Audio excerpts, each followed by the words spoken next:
우리가 역사를 보거나 또 우리 현실에서 얼마든지 이제 경험하고 있는 것이 이 세상에서 생명을 가진 모든 존재는 죽음으로 이제 맞춰지게 된다라고 하는 것입니다. 우리 인생의 마지막도 결국은 장례식장에서 이제 맞춰지게 될 것을 우리가 다 알고 있습니다. 그러나 하나님께서 예수 믿는 사람에게는 사망으로 끝나는 것이 아니라 영생을 주시겠다라고 약속하고 계십니다. 이 영생의 선물이라고 하는 것은 우리가 줄 수 있는 것이 아니라 사람이 누구에게 주고 싶어서 줄 수 있는 것이 아니라 오직 하나님께서 줄 수 있는 선물입니다. 사람이 줄 수 있는 것이 아니다라고 하는 차원에서 우리가 받은 이 영생의 은혜, 영생의 복이라고 하는 것은 얼마나 큰 은혜인지 모릅니다. 하나님께서 주신 은혜라고 하는 것입니다. 이 은혜가 얼마나 큰지 깨닫지를 못하니까 그 은혜를 누리지도 못하고 살아가는 것이 우리의 현실이다라고 하는 것이죠. 우리가 받은 영생의 복을 기껏 적용을 해봐야 내가 죽어서 천국에 갈 수 있겠구나, 하나님과 함께 할 수 있겠구나 라고 하는 정도로만 적용을 하고 있지, 그 부활의 생명을 지금 현재 내 삶 가운데 전혀 적용하지 못하고 살아가는 것이 오늘날 그리스도인들의 현실이 아닌가 생각이 듭니다.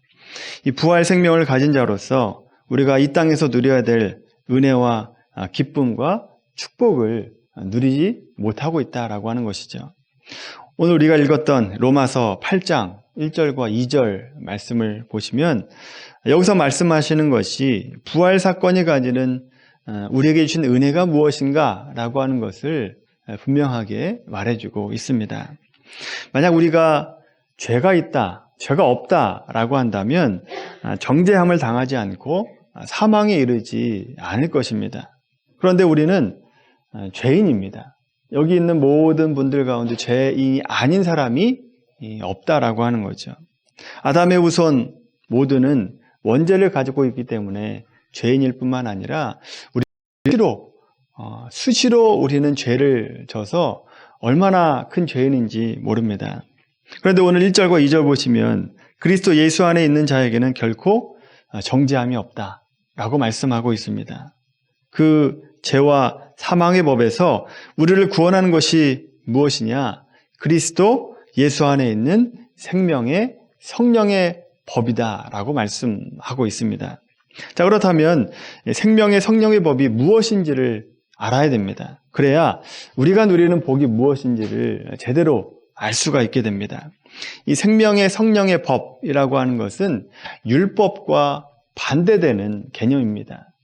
이 생명의 성령의 법이라고 하는 것은 예수님 믿고 하나님의 자녀가 되면 율법으로 다스림을 받는 것이 아니라 자녀로서 다스림을 받는다라고 하는 뜻입니다. 그게 생명의 성령의 법입니다.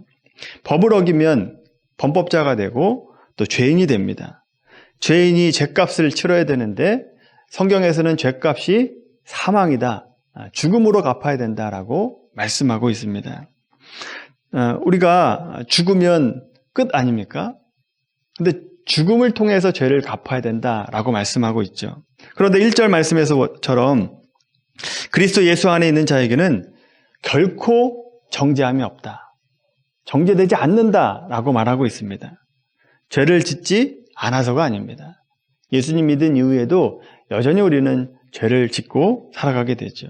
그럼에도 예수님을 믿는 자는 정죄함을 받지 않고 사망으로 그 인생을 맞춰지는 게 아니라 영생으로 맞춰지게 된다라고 말씀하는 이유는 뭐냐? 우리가 율법으로 다스림을 받는 것이 아니라 생명의 성령의 법으로 다스림을 받고 있기 때문에 그렇다라고 하는 거죠. 다른 말로 하면 예수님 믿는 자들은 이제는 옳고 그름의 잣대로 다스림을 받는 것이 아니라 하나님의 자녀로서 다스림을 받는다라고 하는 겁니다. 자녀로서 다스림을 받는다라고 하는 겁니다. 자녀를 길러보신 분들이라면 이것이 무슨 말인지 아실 겁니다. 혹시 아직 자녀가 없는 분들은 부모님의 마음을 생각하면서 한번 들어보시고 생각을 해보시기를 바랍니다. 사람이 한 사회의 일원으로서 살아가려고 하다 보면 서로서로 지켜야 되는 어떤 질서라고 하는 것이 있습니다.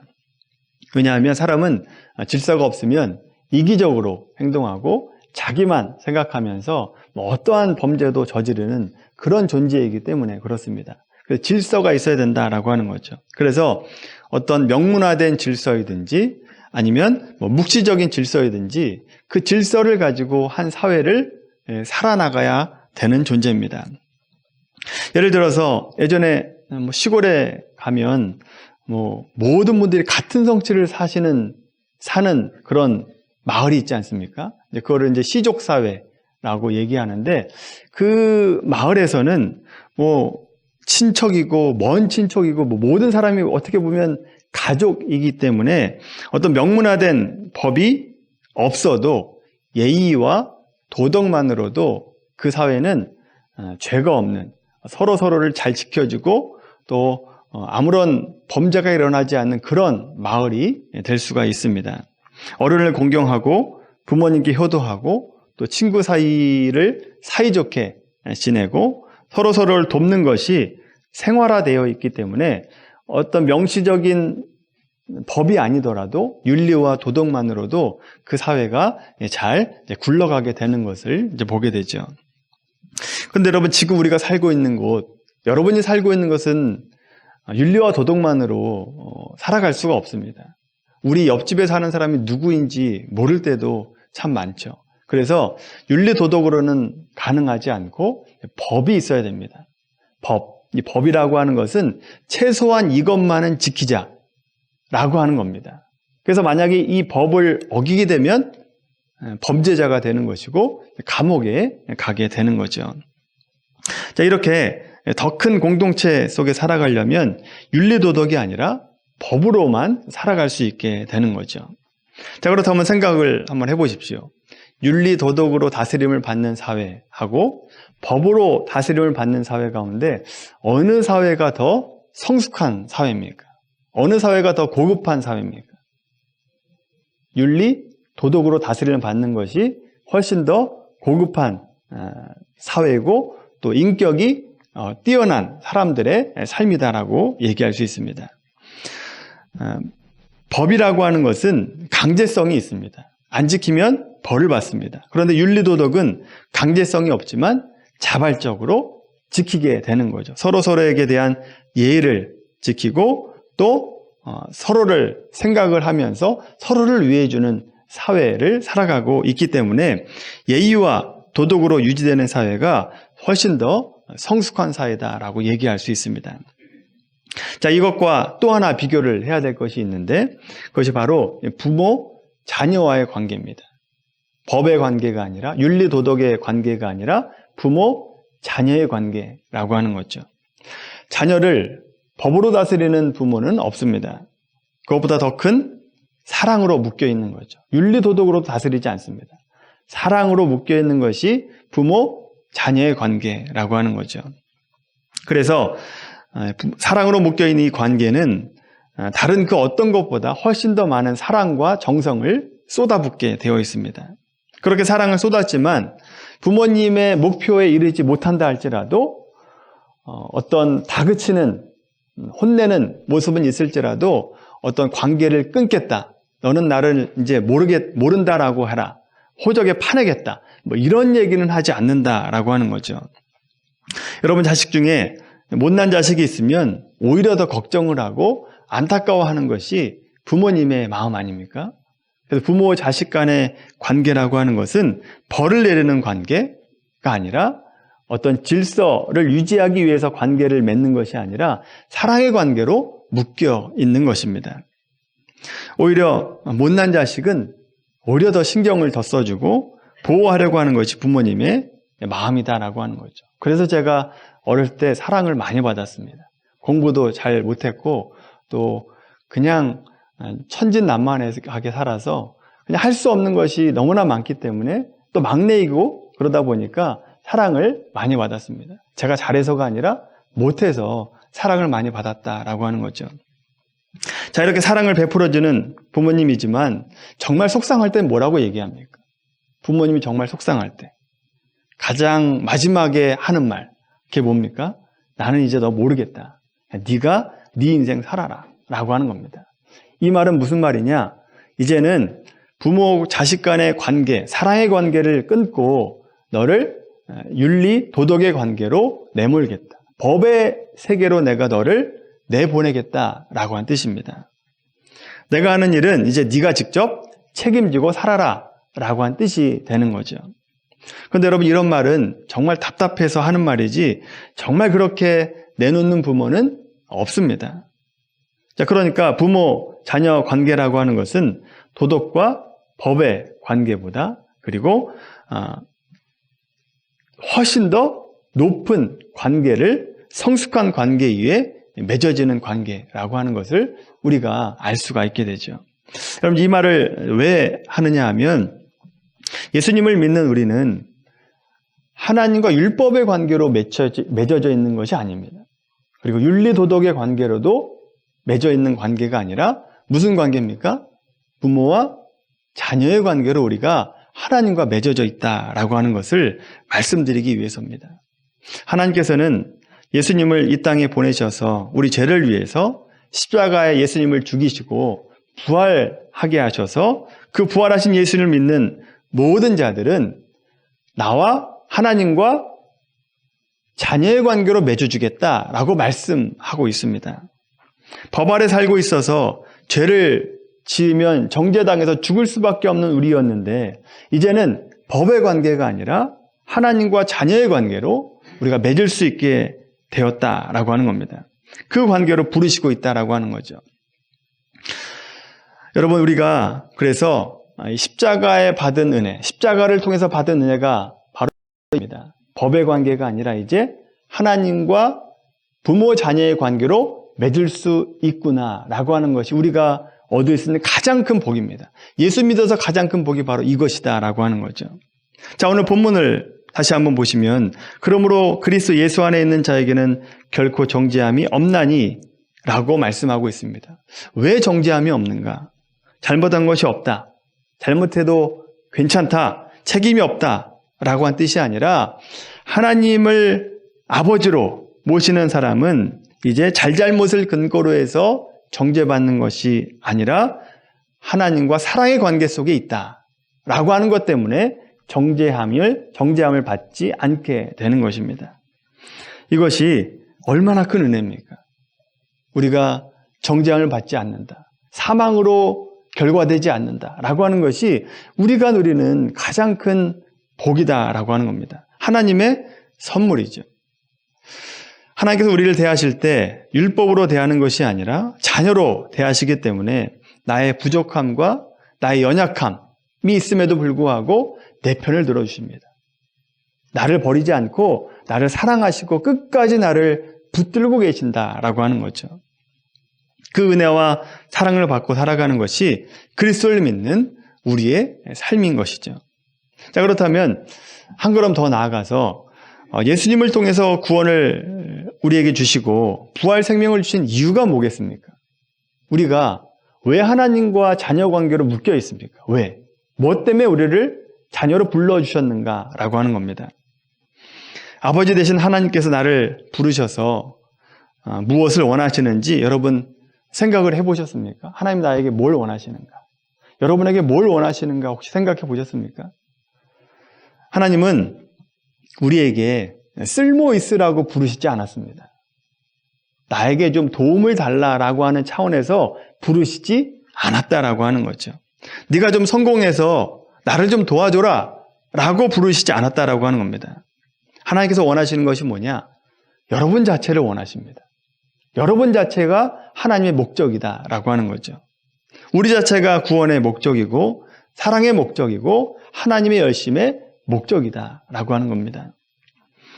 하나님은 우리를 다른 목적에 쓰시려고 소모품처럼 부르시는 분이 아닙니다. 여러분을 사랑해서 하나님께서 일일이 여러분을 부르시고 하나님의 자녀로 삼아주셨다라고 하는 거죠. 그래서 하나님께서 우리를 부르신 이유는 뭐냐? 우리와 함께 하시고 우리와 동행하시면서 하나님을 보여주시고 하나님을 알게 해주십니다. 하나님을 더 깊이 알아가길 원하신다라고 하는 거죠. 그래서 예수님 성품 담는 자로 만들기를 원하십니다. 그것 때문에 여러분을 자녀 삼아 주신 겁니다. 뭐해서 갚으라고 하나님께서 부르신 것이 아니다라고 하는 거죠. 그런데 여러분, 우리는 이런 하나님의 마음을 생각하지 못하고 나를 하나님께서 자녀 삼아 주셨으니까 어떻게 하면 내가 하나님께 은혜를 갚을까? 라고 하는 것만 생각을 합니다. 어떻게 하면 은혜를 갚을까? 또는 은혜를 갚아야 된다라고 하는 생각 때문에 괜한 부담감을 갖고 신앙생활을 하는 분들이 있습니다. 여러분, 아닙니다. 그게 아닙니다. 하나님은 뭘 갚으라고 원하시는 분이 아니라, 요구하는 분이 아니라 여러분 자체가 목적이고 여러분 자체를 사랑하기 때문에 하나님의 자녀로 삼아주셨다라고 하는 거죠. 그래서 우리가 뭘 할 때 가장 기뻐하시느냐? 점점 더 성숙한 신앙인이 될 때 하나님께서 가장 기뻐하십니다. 그리스도의 장성한 분량에까지 자라나는 모습을 볼 때 가장 기뻐하신다라고 하는 거죠. 여러분, 자녀를 키울 때도 이렇게 키우는 분이 있습니까? 너 성공해서 꼭 나에게 돈으로 갚아라. 내가 너 덕을 좀 보면서 내가 살아가고 싶다. 라고 키우는 부모는 없습니다. 자녀에게 공부와 예의 범죄를 강조하는 이유는 자녀에게 주어진 달란트를 활용해서 사회에서 필요한 인재가 되고 자기 꿈을 이루기를 바라기 때문에 공부를 강조하고 예의 범죄를 강조하는 거죠. 여러분, 만약에 자녀가 인간성을 상실하고 죄를 지으면서 돈 많이 벌어가지고 나에게 돈을 갚아라, 나에게 돈을 내라 라고 얘기하는 부모는 없습니다. 오히려 자녀가 돈의 목적이 삼아서 괴물이 되어가지고 살아가는 자녀를 볼 때 어떻게 후회를 합니까? 내가 자녀를 잘못 키웠구나. 가르쳐야 될 것을 가르치지 않았고 정말 중요한 것이 무엇인지를 가르치지 않아서 내 자녀가 저렇게 괴물이 됐구나 라고 후회를 하게 된다라고 하는 거죠. 여러분, 우리가 자녀를 키우는 것은 자녀답게 성장하라고 키우는 거죠. 마찬가지로 하나님도 우리에게 성공을 요구하시는 것이 아닙니다. 다른 것을 요구하시는 것이 아니라 하나님의 자녀답게 살아가는 것, 그리스도인답게 살아가는 것을 가장 원하신다라고 하는 것입니다. 무엇을 해야 되겠다, 무엇을 갚아야 되겠다라고 하는 생각에서 벗어나는 여러분들이 되기를 바랍니다. 또 한 가지, 하나님께서 자녀된 우리에게 요구하시지 않는 것이 있습니다. 요구하지 않는 것. 완벽을 요구하시지 않습니다. 완벽한 사람을 되기를 원하시지 않는다라고 하는 거죠. 하나님께서 예수 믿는 자에게 완벽을 요구하셨다라고 한다면 가장 완벽해야 되는 사람이 누구냐? 여러 사람이 있겠지만 사도 바울이 완벽한 사람이 되어야만 했을 겁니다. 그런데 여러분, 사도 바울도 완벽하지 않았습니다. 영적인 공고함도 있었고 고린도 교회 전도하러 갈 때는 두려운 마음이 있었다라고 스스로 고백하고 있습니다. 또 육신의 아픔도 얼마나 많이 가지고 있었습니까? 고린도후서 12장 말씀 한번 찾아볼까요? 고린도후서 12장 말씀, 로마서 바로 뒤쪽에 있습니다. 고린도후서 12장 말씀, 고린도후서 12장 7절부터 10절까지 말씀입니다. 고린도후서 12장 7절부터 10절까지 말씀 같이 한 목소리를 읽겠습니다. 여러 계시를 받은 것이 지극히 크므로 너무 자만하지 않게 하시려고 내 육체의 가시 곧 사탄의 사자를 주셨으니 이는 나를 쳐서 너무 자만하지 않게 하려 하심이라.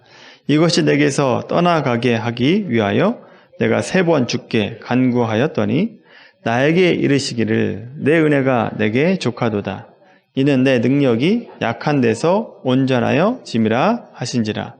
그러므로 도리어 크게 기뻐함으로 나의 여러 약한 것들에 대하여 자랑하리니 이는 그리스도의 능력이 내게 머물게 하려 함이라.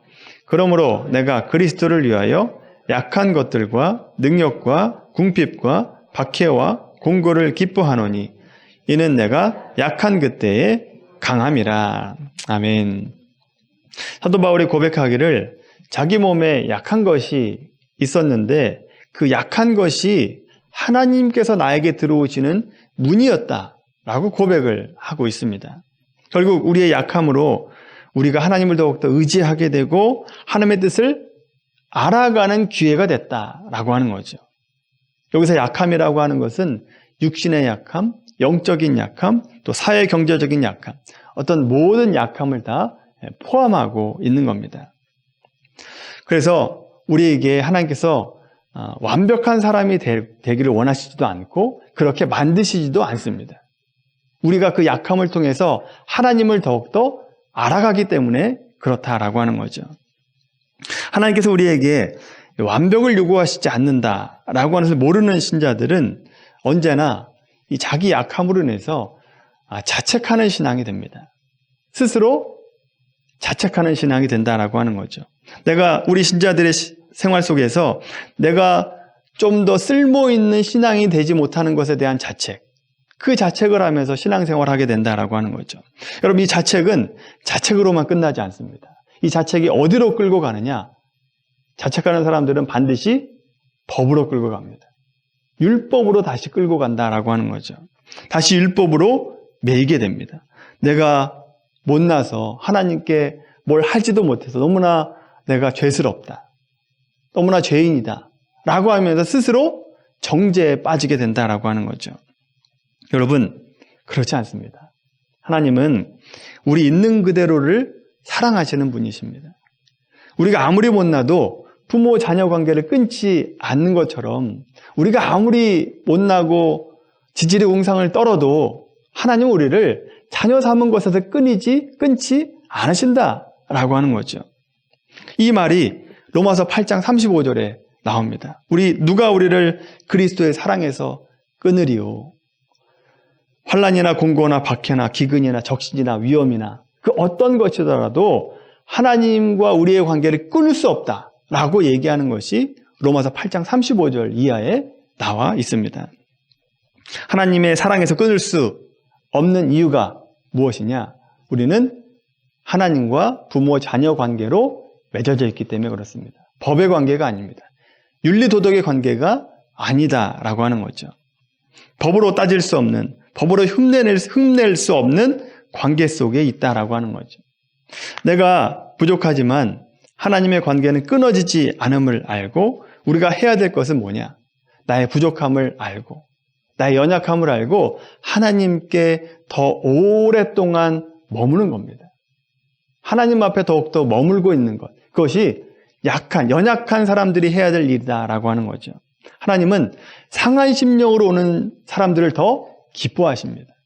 연약한 마음으로 오는 사람들을 더 기뻐하시고 받아주신다라고 하는 거죠. 자식이 크면 부모님은 늘 같이 있고 싶어도 자식이 크면 어떤 핑계를 대서라도 빨리 가려고 하잖아요. 그런데 하나님은 부모님의 마음입니다. 우리와 오랫동안 같이 있고 싶어 한다라고 하는 거죠. 우리와 함께 하시면서 우리에게 말씀하기 원하시고 우리가 그 음성을 듣고 순종하는 자녀가 되기를 하나님께서 원하십니다. 여러분, 오늘이 부활주일입니다. 부활주일은 하나님과 우리의 관계를 율법의 관계에서 벗어나서 자녀의 관계로 묶어 있는 날입니다. 얼마나 기쁜 날입니까? 우리를 사랑하신다라고 하는 것을 십자가에서 확증하시고 부활하심으로 도장 찍으신 날이 바로 부활주일이다라고 하는 거죠. 여러분, 우리가 하나님과 부모 자녀의 관계로 맺어 있다라고 하는 것을 잊지 않고 살아가게 되기를 바랍니다. 사랑의 관계로 묶여 있다라고 하는 것을 꼭 기억하십시오. 그리고 우리가 해야 될 것이 뭐냐? 하나님께 보상을 해야 되겠다, 보답해야 되겠다가 아니라 완벽해야 되겠다가 아니라 하나님을 더욱더 깊이 알아가는 것을 하나님께서 원하신다라고 하는 거죠. 앞으로 신앙생활 하시면서 하나님을 더욱더 깊이 알아가시고 예수님의 성품을 닮아가는 미랄교회 성도님들이 되기를 주님의 이름으로 간절히 축원합니다.